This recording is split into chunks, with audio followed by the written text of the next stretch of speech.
നമസ്കാരം. രാജകീയ സ്വീകരണമാണ് ഇന്നലെ റഷ്യയിൽ പ്രധാനമന്ത്രി നരേന്ദ്രമോദിക്ക് ലഭിച്ചത്. റഷ്യയുടെ first deputy prime minister Dennis മൻറ്റുറോവാണ് മോദിയെ വിമാനത്താവളത്തിൽ സ്വീകരിച്ചത്.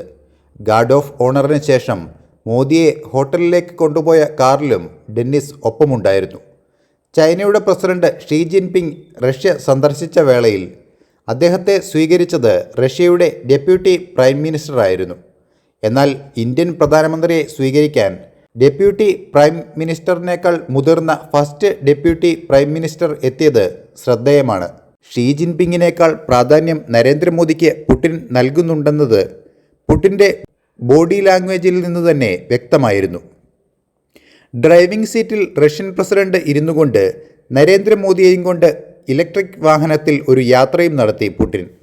അങ്ങനെ യഥാർത്ഥ സുഹൃത്തുക്കളാണ് തങ്ങളെന്ന് ഇരുവരും പാശ്ചാത്യ രാജ്യങ്ങൾക്ക് മുൻപിൽ കാണിച്ചു കൊടുത്തു. പ്രധാനമന്ത്രി നരേന്ദ്രമോദിയെ പ്രശംസിക്കുകയും ചെയ്തു റഷ്യൻ പ്രസിഡന്റ് വ്ളാഡിമിർ പുടിൻ.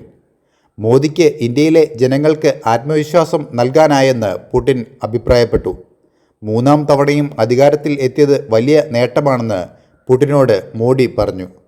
തൻ്റെ മൂന്നാം സർക്കാർ പരിഷ്കരണ നടപടികൾക്ക് ഊന്നൽ നൽകുമെന്നും നരേന്ദ്രമോദി വ്ളാഡിമിർ പുടിനെ അറിയിച്ചു.